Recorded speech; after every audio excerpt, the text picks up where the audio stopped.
에스더서의 특징을 우리는 계속해서 기억하고 있습니다.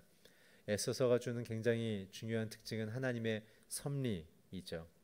섭리의 핵심 내용은 하나님의 지혜와 사랑으로 우리를 돌보고 인도하신다라는 것을 말씀드렸습니다. 지혜는 그분의 관점이었고 사랑은 죄인들까지도 그의 선한 목적으로 인도하시는 주님의 통치 방법이라고 말씀드렸습니다. 이렇게 하나님의 섭리를 고백하게 되면 우리는 하나님이 누구이신가, 내 하나님을 고백합니다. 첫 번째는 창조주 하나님, 그분은 우리의 인생을 선한 목적으로 지으셨습니다. 우리가 신앙을 갖게 된 다음에 가장 큰 기쁨은 하나님은 저와 여러분을 향한 굉장히 귀한 선한 목적을 갖고 있다는 사실입니다. 오늘 그것을 하나님께 여러분들이 애써서 함께 나눌 때 반드시 더욱 발견하시며 그 선한 하나님이 이끄시려 하는 선한 목적 안에 확신 가운데 거하시기를 축복합니다. 두 번째는 그 선한 목적대로 통치하시는 통치자 하나님, 바로 이 부분이 섭리의 하나님이 연결되는 부분이죠. 하나님은 선한 목적으로 세상을 인도하시고 또한 그들의 자녀들을 특별히 하나님을 경외하지 않는 문화와 사람들로부터 보호하시는 그러한 통치를 하십니다. 세 번째는 그 통치를 분명하게 얘기하며 지혜와 사랑을 분명하게 증거하는 방식인 바로 구원자 예수님, 우리를 지혜와 사랑으로 인도하시고 우리를 이끌어 가시는 그 증거가 바로 자신을 죽여서, 자신의 아들을 죽여서 우리에게 자신의 사랑을 확증해 주시는 그 구원자 예수 그리스도를 우리는 섭리를 통해서 알 수 있죠. 그 하나님은 나를 위한 하나님이었다는 것입니다. 그러고 나서는 마지막에 심판자 하나님, 이 모든 역사는 종말을 향해서 달려가고 있는데 그 종말은 죄에 대한 종말이지 생명은 영원하다. 그래서 하나님의 통치가 우리와 함께합니다. 이 섭리를 받아들이면 하나님의 누군가가 너무나 분명히 고백되어지죠. 왜냐하면 우리의 신앙이란 것은 하나님을 대상으로 우리는 믿음을 갖는 것이죠. 나를 대상으로 믿는 것은 우리는 신앙이라고 부르지 않습니다. 우리는 그 때문에 우리의 신앙의 표지는 하나님께로 돌아가는 것이죠. 죄의 자리에서 하나님께로 돌아가는 것. 그럴 때 이 섭리는 굉장히 복잡한 조건값과 조건들이 있다고 제가 말씀드렸습니다. 그 이유는 바로 우리의 자유의지 때문에 그렇다고 말씀드렸죠. 하나님이 우리를 향한 선한 목적과 계획이 있지만 또는 우리는 그것을 받아들일 것인가 안 받아들일 것인가에 대한 우리의 선택권이 스스로 발휘할 수 있는 선택권 하나님 또 창조해 줬다는 사실이죠. 그렇기 때문에 하나님은 하나님이 있는 것을 믿고 스스로 하나님께 고백하는 것을 진정한 사랑으로 여기시죠. 그래서 하나님의 섭리를 받아들이는 자유의지를 발동하면 우리는 하나님이 계획하신 최고의 아름다운 자리와 인생으로 우리는 인도함을 받습니다.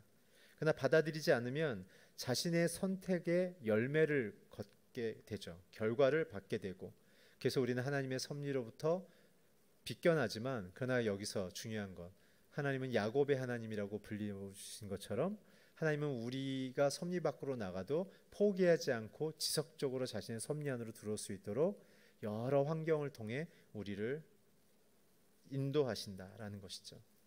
두 번째 에스더서의 큰 특징은 뭐냐면 바로 에스더와 모르드게라는 인물입니다. 창세기에 보면 요셉과 수많은 선지서에 있는 선지자들은 이미 출발부터 하나님 앞에 믿음이 확고히 확신 속에 잘 세워졌지만 그러나 에스더서에 나타나는 에스더와 모르드게는 하나님을 인정하지 않은 불신앙자와 똑같은 영적인 심적인 상태에서 하나님의 섭리를 받아들이기 시작한다는 것이죠. 그래서 에스더서가 우리에게 주는 위로와 격려는 뭐냐면 섭리를 인정하지 않았던 에스더가 모르드게를 통해서 점점 하나님이 우리에게 무엇을 계획하시는지를 듣고 접하고 상황 속에 깨달아가기 시작하면서 마지막에는 에스더가 내가 하나님의 섭리를 위하여 쓰임받는다면 내가 죽으면 죽으리라는 위대한 믿음의 고백을 던지면서 하나님이 참된 창조주고 통치자인 것을 그가 고백하게 되죠. 그 때문에 저와 여러분의 심경을 대변하고 있는 것입니다.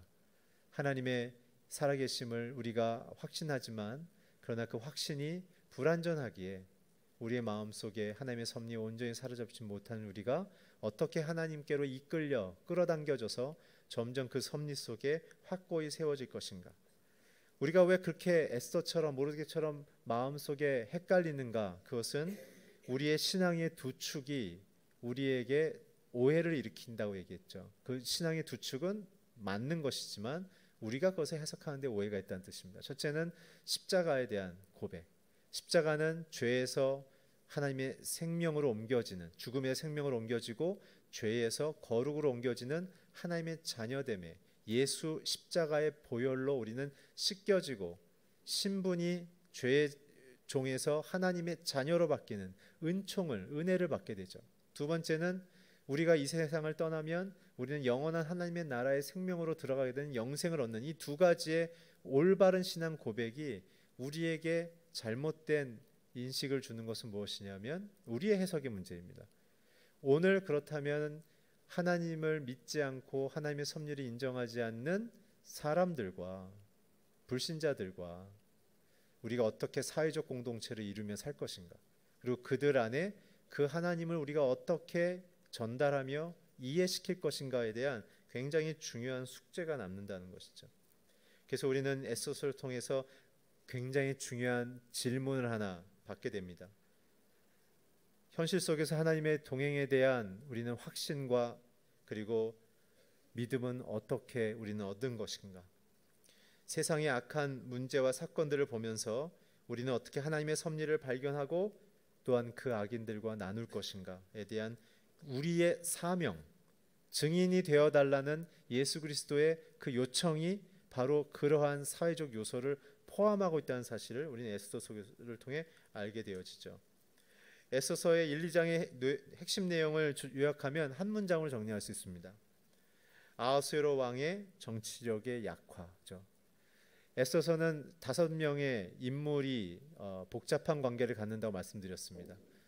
하나님과 아하수에로에 대한 비교, 그리고 하만과 모르드게, 그리고 그 사이에서 에스더가 이 두 커플의 관계를 종횡무진 오락가락하면서 과연 우리는 이렇게 복잡한 관계 속에 어떻게 하나님의 뜻을 발견할 수 있을 것인가에 대한 답을 요청하는 거죠.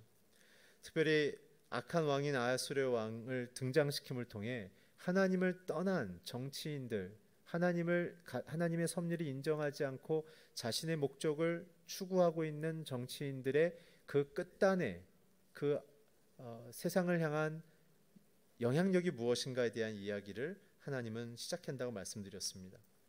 에스더서 1, 2장을 통해서 아하수에로 왕이 보여지고 있는 모습은 자신이 세운 조언자와 자신이 세운 충성하는 자들이 오히려 거꾸로 아하수에로 왕을 이용해서 자신의 목적을 얻어가는 아하수에로 왕의 이 맹점을 보이면서 세상의 왕은, 세상의 사람들은 이렇게 서로에게 있어서 이용하는 관계임을 보여주죠. 그래서 아하수에로 왕이 했던 실수들이 있습니다. 첫째는 자기의 왕비인 와스디를 아내의 신분이 아닌 아름다운 여자의 신분으로 그 자리에 온 남자들에게 이렇게 선을 보이는 사실 퇴폐적인 목적에, 그래서 군사자금을 내도록 하는데 좀 더 자극을 주는 방식으로 아내를 이용하려 하라는 7인의 내각의 요청을 받아들였죠. 남편으로서 이것을 거부했어야 하나 그는 아내마저도 자신의 목적으로 활용하기로 했던 철저히 아주 퇴폐적인 남자였던 것이죠. 두 번째는 무엇이었습니까? 그 아내가 그 명령을 거부하자 아하수에로 왕은 엉뚱한 칙령을 내리죠. 이제는 아내들은 남편에게 무조건 복종해야 된다는 아주 치명적인 정치적 오류의 칙령을 내리죠. 세 번째는 그 연회의 목적이었던 그리스 침공에 대해서 오판을 해서 규모로는 굉장히 큰 규모였지만 그리스가 이기는 역전의 드라마가 있죠. 이 장면이 여러분 잘 아는 영화 300입니다. 스파르타, 그죠? 아시죠? 일부와 마찬가지로 침묵이 유지되고 있습니다. 네. 잘 해보겠습니다. 그리고 나서는 왕후의 결정 방법, 지난주에 했던 정상적인 귀족 가문에서 국모로서의 덕망과 아름다움을 가진 여인을 뽑는 것이 아니라 4년 동안 전국에서 모은 400명의 여자와 잠자리를 하면서 자기를 만족시키는 여자를 왕으로 뽑겠다는 정말 퇴폐적인 정권의 힘을 이용해서 자기의 육체적인 만족과 자기의 정욕을 채우고 있는 이 하나님을 떠난 세상의 리더의 모습을 우리는 보면서 가슴 아파했죠. 그리고 지난주에 본문에 해당 구절은 아니었지만 2장 마지막 부분에 보면 바로 빅담과 같은 최측근의 경호원들이 이 아하수에로 왕을 시해하려고 했던 구테타를 일으키려는 내용을 모르드게가 발견하고 첩보를 줘서 초기에 진압이 되어지는 아하수에로 왕의 입장에서는 간담이 서늘한 사건이 있었습니다. 그래서 오늘 3장이 나오는 것이고요. 이 3장은 에스더가 왕위로 등극한 지 5년, 아하수에로 왕이 왕으로 등극한 지 12년째 되는 시간의 사건입니다. 오늘 1절, 2절 한번 같이 읽어주십시오. 시작.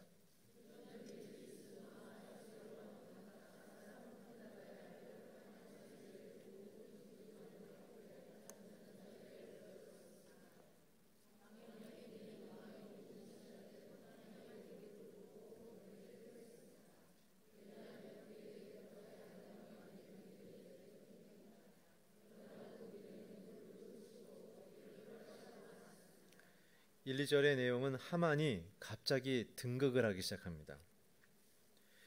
그 일이 있은 후에, 그 일은 방금 말씀드렸던 구테타의 사건이에요.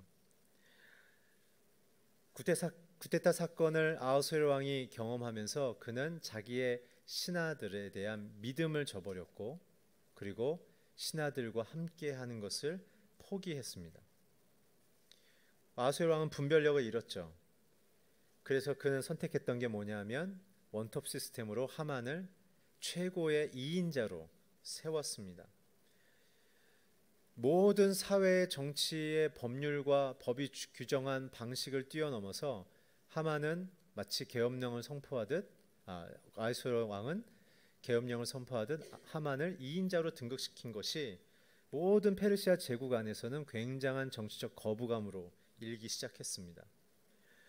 제국의 모든 장군들은 그리고 정치인들은 왕의 지지와 적극적인 인정을 받기 위해서 좋은 제안과 열심히 있는 사회적 정치 참여를 했었는데 이제는 새로운 총리에게 절하고 굴복하라는 명령을 내렸기 때문에 그렇죠.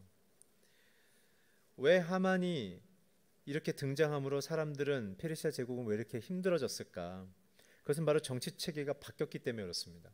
하만이 등장하기 이전에는 아하수에로 왕은 어쩔 수 없는 필연적 선택으로 굉장히 상호 호혜적인 제국의 정치적 관계를 가졌죠. 그것은 아하수에로 왕의 인격이 좋아서 그런 게 아니라 세계사를 통해 나타나는 대제국들, 오스만 투르크나 이 페르시아나 또한 징기스칸이나 이슬람이나 수많은 제국들이 로마나 제국들이 너무나 다스리기가 힘든 영토가 넓어지면 정복할 때는 폭력적으로 정복하지만 그 다음부터는 지역 자치제의 권한을 주고 문화와 종교와 민족성을 인정해주고 경제적 공동체로 그 모든 제국을 묶어나가죠.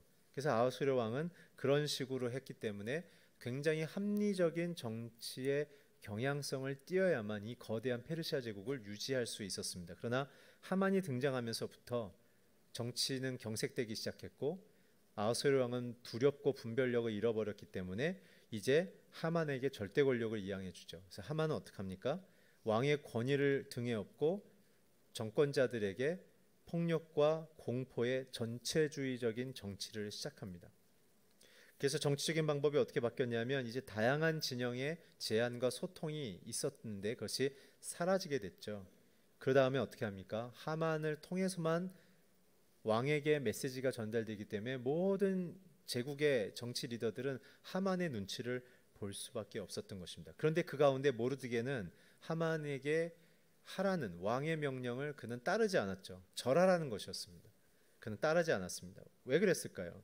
모르드게는 이렇게 인식하고 있었기 때문에 그렇습니다. 3장 1절에 보면 하만이 등극한 시점은 구테타 사건 이후에 그것에 대한 정치적인 미봉책이었다는 걸 알았기 때문에 그렇죠. 근본적인 문제 해결도 아니고 정식적 절차로 세워진 리더가 아니란 사실을 모르드게는 분명히 알고 있었기 때문에 그렇습니다.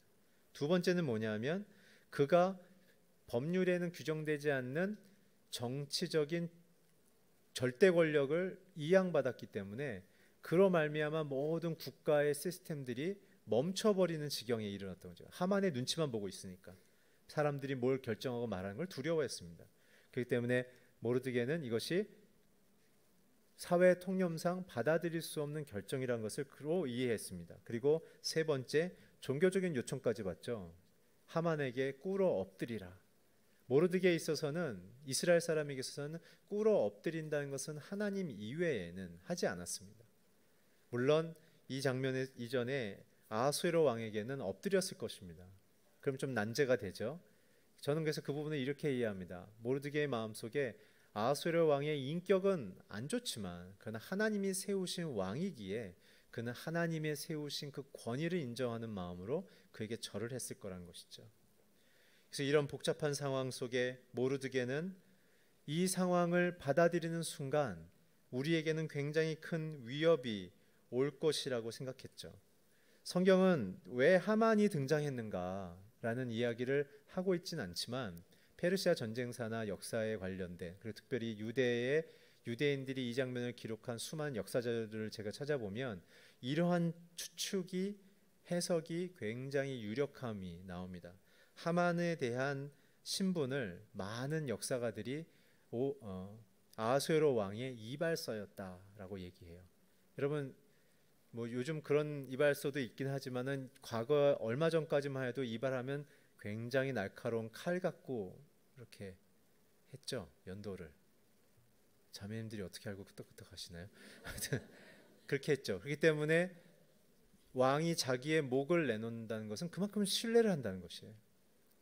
그렇기 때문에 구테타가 일어나는 순간 아하수에로 왕은 마음이 확 경색이 돼서 이제 내 목숨을 그동안 정치적 성향이 없는, 내가 믿을 만한 사람이 누군가를 생각했을 때 하만을 떠올렸던 것이죠. 그래서 아예 기존 정치 세력과 어떤 입장과 결탁이 없는 하만을 의외로 내놓고 자기의 어떤 대변인처럼 세웠다는 주장이 아주 실제적으로 오고 있습니다. 그리고 모르드게가 절하지 않은 부분에 있어서도 역사책에 보면 이러한 현상들에 대한 증거를 남기는데요. 유대인들의 역사책에 보면 하만이 첫 시간에 얘기해드렸던 이 페르시아 왕국의 가장 큰 신 아우라이즈다라는 신의 그 얼굴을 닮은 메달을 목에 걸고 있었다는 거예요. 그래서 자기가 그 신의 동격자인 것처럼, 마치 그 신의 총애를 받고 있는 것처럼 사람들 앞에 서서 자기에게 절하게 했다는 것이죠. 특별히 이 신의 특성은 창조주고 지혜자라고 페르시아에서 규정하고 있기 때문에 완전히 하나님의 그 역할을 그대로 카피하고 있는 것에 대해서 아마 모르드게는 마음이 불편해서 더욱 신앙적으로도 절하지 않았을 것이며, 두 번째는 그가 정치적으로 근거 없는 리더였기 때문에 사회적인 입장에서는 그에게 절하지 않았던 것 같습니다. 오늘 이 부분에서 우리가 좀 생각해 봐야 될 것은 다니엘도 이러한 요청을 받았죠. 느부갓네살 왕이 금신상 앞에 절을 하라. 절하지 않자 어떻게 했습니까? 느부갓네살 왕의 주변의 신하들이 참소를 하죠. 느부갓네살 왕이요, 다니엘과 세 친구가 왕을 능멸하고 있습니다. 왕의 말을 안 듣고 있네요. 뭔 소리야? 왕이 말씀하셨던 우리의 이 바벨론의 정신적 영적인 주주인 저 금신상을 하찮게 여깁니다. 이거는 왕에 대한 모독 아니겠습니까? 그래서 어디로 데려갑니까? 7배나 더 뜨거워진 풀무불로 데려가죠. 그럴 때 어떻게 했습니까? 다니엘과 세 친구는 그 부분에 대해서 하나님의 입장으로 고백하죠. 왕이시여, 왕의 권위와 존경을 나는 갖고 있습니다. 그러나 왕 위에 하나님이 계신다는 것을 나는 믿습니다. 당신이 이렇게 바벨론을 다스릴 수 있는 것도 하나님께서 당신을 선택했기 때문에 그런 것입니다. 그런데 하나님, 그 크신 하나님 외에 다른 신을 섬기라 하면 저는 그것은 들을 수 없습니다. 이제 파워 인카운터를 하는 거예요. 이 순간에는 하나님을 대체하는 다른 신앙의 요구를 사회적으로 받았을 때 그리스도인들은 어떻게 해야 되는가? 그들의 인격과 삶은 존경하지만 그러나 그들의 하나님이 맡기신 직무를 넘어서는 하나님을 하나님답게 여기지 못하게 하는 순간이 왔을 때 우리는 그 속에서 하나님에 대하여 분명하게 얘기해야 된다는 거예요. 그와 싸우란 얘기가 아니라 권위 체계가 어떤 것인지 얘기해야 된다는 거죠. 그랬을 때 다니엘이 어떻게 얘기했습니까? 제가 풀무불에 들어가도 하나님은 나를 능히 살리실 것입니다. 하나님 선하신 분인 걸 아는 거죠. 그 뒤가 중요합니다. 그리 아니하실지라도 나는 절할 수 없습니다. 왜요? 다니엘의 마음에는 내게 맡겨준 사회의 권위체계 속에 하나님이 최고의 권위자인 걸 알았기 때문에 그분의 선하고 기뻐하신 뜻이 아닌 것을 선택할 수 없다는 것이죠. 참고로 성경은 7개의 권위체계를 얘기하고 있어요. 최고의 권위체계는 하나님, 그 다음에 하나님이 만드신 창조의 메커니즘 있죠. 사회에서는 자연과학이라고 부릅니다. 이 우주에 돌아가고 있는 법칙들이 두 번째 권위체계고, 세 번째는 이 지상에 있는 각 나라의 대통령, 왕, 최고의 결정권자들, 그 다음 밑이 그 밑에 있는 관료들, 그리고 행정가들이 됩니다. 그 다음에 교회입니다. 그 다음에 가정입니다. 그 다음에 나입니다.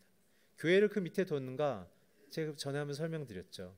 예수 그리스도가 이 땅에 오셔서 유대의 리더십들을 인정하고 로마의 리더십들을 인정한 이유는 하나님이 세우셨기 때문에, 그 때문에 교회가 세상 밑에 있는 약한 자의 모습이나 그러나 교회는 하나님과 연결되어 있는 참으로 겸손한 최고 권위자의 하나님의 섭리를 순종해 나가는, 그래서 세상을 섬기는, 밑에서 위로 섬겨주는, 그래서 이분들이 밑에서 그리스도인들이 섬겨주고 선한 뜻으로 함께 동의하며 갈 때 참된 진리와 참된 하나님이 어떤 분이신지를 우리의 성품과 그 목적을 통해 깨달으라는 것이죠.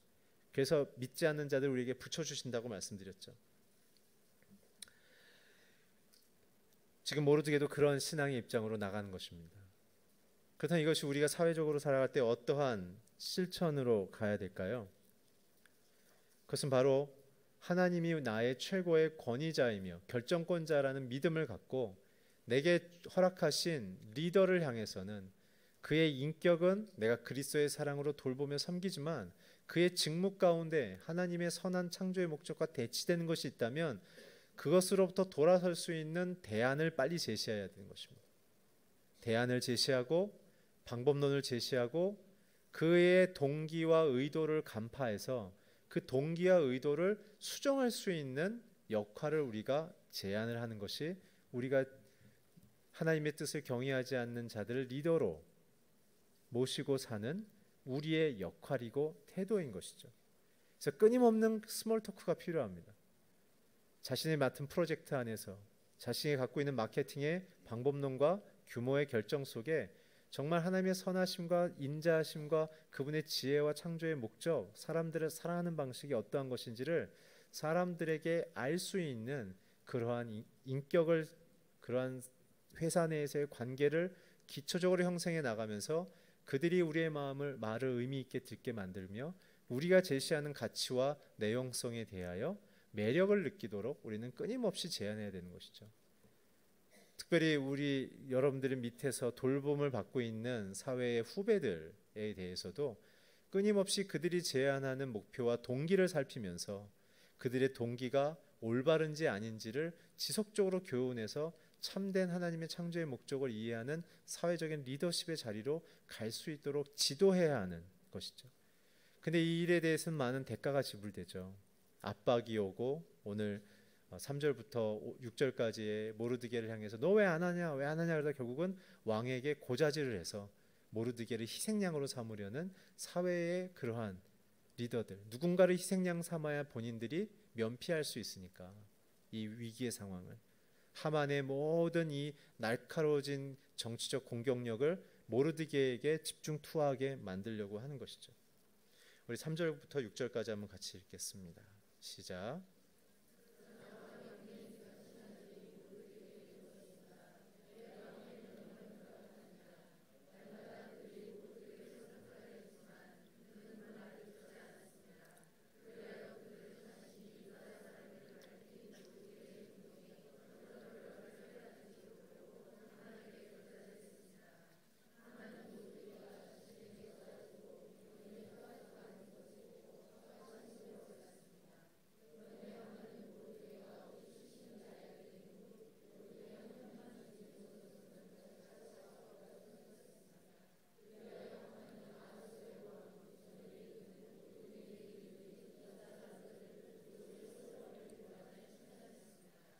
오늘 하만은 모르드게에 대해서 화를 내죠. 화를 내는 이유는 뭡니까? 자기에게 절하지 않는다는 것이죠.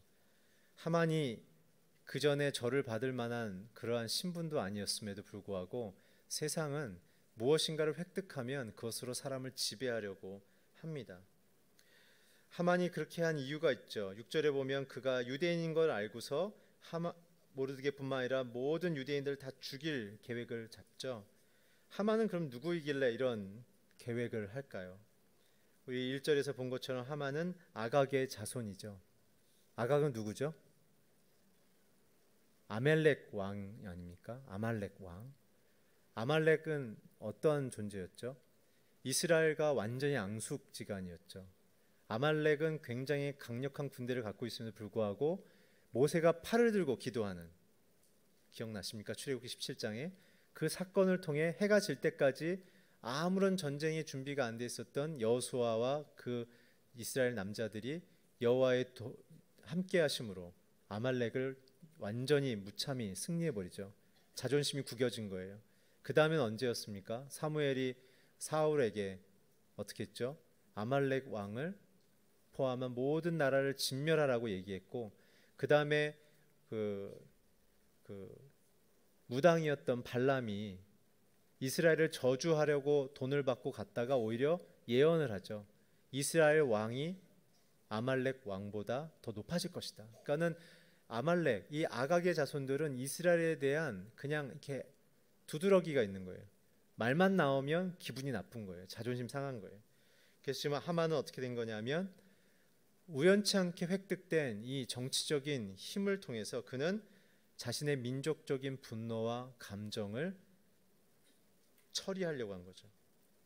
세상의 리더들은 자기가 중요하다고 생각하는 걸 선택하는 순간 균형을 잃어버립니다. 그러나 그리스도인들은 자신의 마음이 어려워도, 관계가 힘들어도 하나님의 선한 창조의 목적과 계획이 무엇인지를 끊임없이 생각하며 우리가 그 자리에 있기에 우리의 본성의 성품과 우리의 또 성질에 따라 살지 않고 하나님의 뜻에 따라 사는 것이죠. 우리가 자녀들 앞에 섰을 때 실수하는 부분이 무엇입니까? 자녀가 내가 낳고 내가 책임지고 내가 돌본다는 그런 심정적 수고로움에 대한 마음으로 우리는 자녀에 대한 소유권을 고백하고 있지 않습니까? 그러다 보니 어떻게 합니까? 자녀들이 자기의 기준에 맞지 않으면 그냥 화를 내버려요. 그럼 자녀들의 입장에서는 황당한 거죠. 자신을 사랑하는 부모가 자기의 실수 혹은 이해되지 않는 기준으로 요구받고 무엇인가에 대해서 평가받는데 그것도 혼난다. 그러면은 가장 가까운 부모에 대한 신뢰가 떨어질 수밖에 없는 것이죠. 그렇기 때문에 하나님은 끊임없이 저와 여러분에게 하나님의 창조의 목적과 그분의 선한 뜻에 매여 있어서 우리의 본성과 우리의 계획이 그것보다는 의미가 없다는 사실을 빨리 깨달아서 최고의 선인 하나님의 그 선을 기쁨으로 받아들여 살 때 이런 일들을 우리는 피할 수 있다는 것입니다. 그래서 우리는 하나님의 창조의 목적과 계획을 굉장히 중요하게 생각해야 되는 것이죠. 여러분들의 직장에서도 말을 안 듣는 직장인들이 있더라도 끝까지 오래 참으십시오. 왜요? 주님이 우리를 향해서 오래 참지 않으셨습니까? 주님이 우리를 향해 진노하지 않으시잖아요. 주님이 우리를 향하여 귀히 여기시지 않습니까? 언제까지? 변할 때까지. 우리의 인생 속에 그러한 그리스도의 성품으로 세상을 바라봐야 하는 것이죠.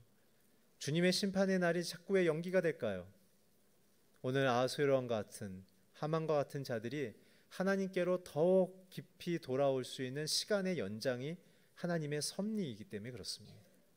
오늘 그렇기 때문에 사랑은 오래 참는다고 성경은 말하고 있는 것이죠. 오늘 우리의 마음속에 하나님의 섭리가 일어나기 위해선 그분의 사랑 안에 거해야 되는 것입니다. 그리고 지혜인 그분의 관점 안에 거해야 되는 것이죠. 우리 마지막으로 7절에서 11절 같이 한번 읽어주십시오. 시작.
하만의 계획이 이제 드러나죠.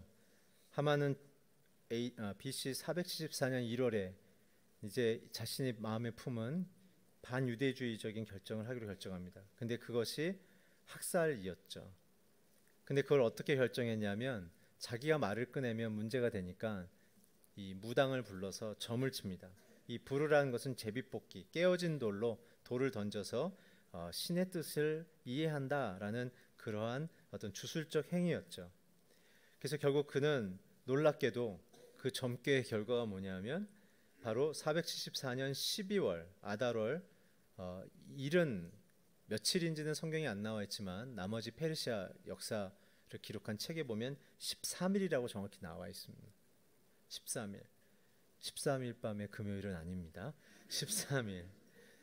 그래서 이 하만은 마음에 큰 품을 꾸은 거죠. 이제 우리 아말렉 족속의 민족적 수건인 이스라엘 정벌을 해내겠다. 왜냐하면 그리스 정벌도 실패했기 때문에 이렇게 함으로써 자기의 정치적 입지를 더 강하게 끌어가려는 것이었죠. 그를 위해서 자기가 정치 자금을 대는 거예요. 얼마요? 1만 달란트. 1만 달란트를 찾아봤더니 몇 톤이라고 그러더라? 제가 여기 적어놨는데 지금 못 찾고 있어요. 네, 굉장히 많은 무게입니다.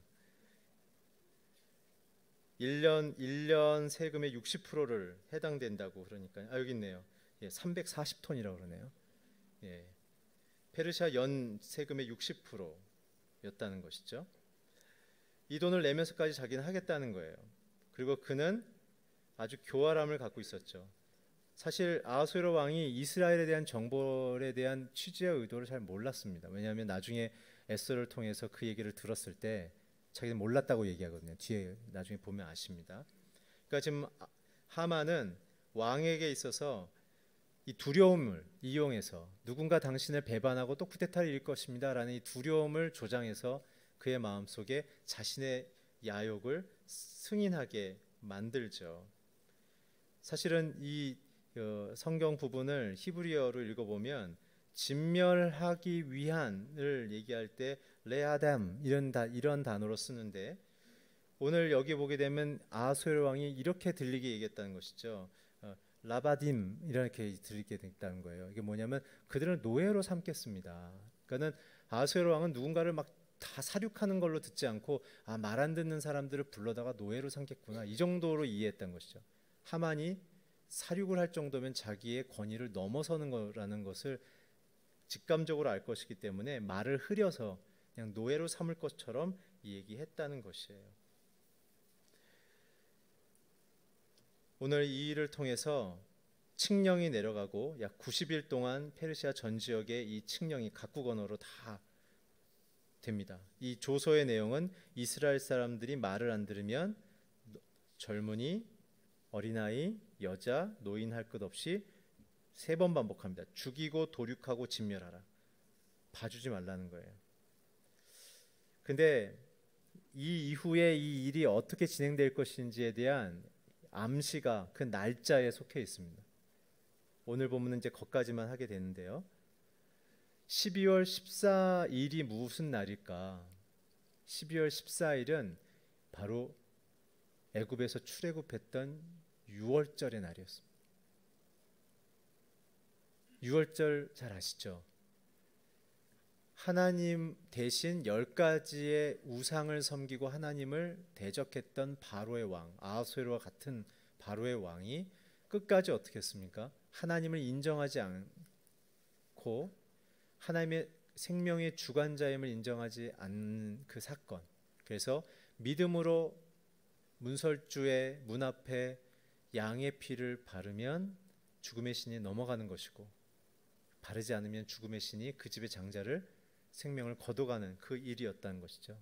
근데 놀랍게도 그 6월절 전날 밤이기 때문에 13일 날 이스라엘을 전부 다 도륙하겠다는 것입니다. 근데 그날은 하나님을 경외하지 않는 나라의 하나님의 심판일이었다는 것이죠. 여러분, 세상에 악한 자들이 자신의 일을 도모하지만 하나님은 오히려 그 일 속에 하나님의 선대하심 속에 그들이 회복되고 변화되도록 모르드게 같이 저와 여러분을 활용하시지만 그 뜻을 굴하지 않고 그 뜻을 펼쳐가면 그 날에 하나님을 대적하고 진멸하기로 의도했으나 그것이 오히려 하나님의 심판의 날로 바뀐다는 사실. 이 메시지는 무엇입니까? 세상에 악인들이 아무리 노력해도 하나님의 이 권위와 결정권을 넘어서거나 바꿀 수는 없다라는 것입니다. 오늘 저와 여러분은 오늘 이 본문을 통해서 무엇을 고백해야 할까요? 우리는 세상에 하나님을 인정하지 않는 사람들과 사회적 공동체를 이루며 그분들에게 하나님의 나라의 내용을 선보이는 모르드게처럼 부름을 받았다는 것이죠. 우리는 완전하지 않습니다. 하나님의 뜻만을 품고 있는 자들이죠. 그러나 놀라운 사실, 그 속에서 하나님은 우리를 통해서 그들이 하나님이 어떤 분이신지를 알아가겠다는 것이죠. 그때 우리는 모르드게처럼 하나님의 뜻과 계획을 포기하지 않고 그 자리를 지켜나가야 한다는 것이죠. 만일 모르드게가 하만에게 절했다면 이 조소가 안 꾸며졌을까요? 아니죠. 더 빨리 쓰여졌을 것입니다. 언젠가는 모르드게의 신분이 들통날 거기 때문에 하만이 갖고 있는 그 민족적인 쓴마음을 더 강하게 펼쳤을 것이라는 거죠. 오늘 우리는 그렇기 때문에 구루터기처럼 세상에 하나님의 나라의 그 아름다운 열매를 맺기 위해 우리는 가정에 있는 것이며 직장에 있는 것입니다. 사랑하는 여러분, 이 에스더서를 통해서 우리가 과연 하나님의 섭리를 어떻게 질문하며 세상 속에 우리가 살아가야 될 것인가? 다니엘처럼 그 권위와 그 직무는 존중하지만 하나님을 대치하는 결정에 대해서는 우리가 믿고 있는 권위 체계를 정중히 소개하며 그 권위 체계 아래 그 리더도 보호받고 있다는 사실을 알려드림을 통해 그 결정 속에서도 어떤 결정이 나도 우리는 그것을 기쁘게 받아들일 수 있는 것이 하나님의 선하심을 믿는 권위 체계입니다. 오늘 여러분들의 가정 속에 남편과 아내와 자녀들이 하나님의 그 권위 안에서 아름답게 서기를 축원합니다. 그래서 이 역사를 이끌어가는 주님의 손에 이끌려서 세상의 중심으로 나아가 이렇게 귀하게 쓰임 받기를 축복합니다. 기도하겠습니다. 하나님, 오늘 모르드게처럼 아무도 동의해 주지 않고 이해해 주지 않지만 하나님 눈앞에 살아가는 그 믿음을 우리도 담게 하여 주시옵소서. 그래서 우리를 통해서 이 세상에 하나님의 회복의 소망이 끊이지 않고 믿지 않는 자들이 그리스도께로 돌아가는 아름다운 역사가 일어나게 하여 주시옵소서. 예수 그리스도의 이름으로 기도했습니다. 아멘.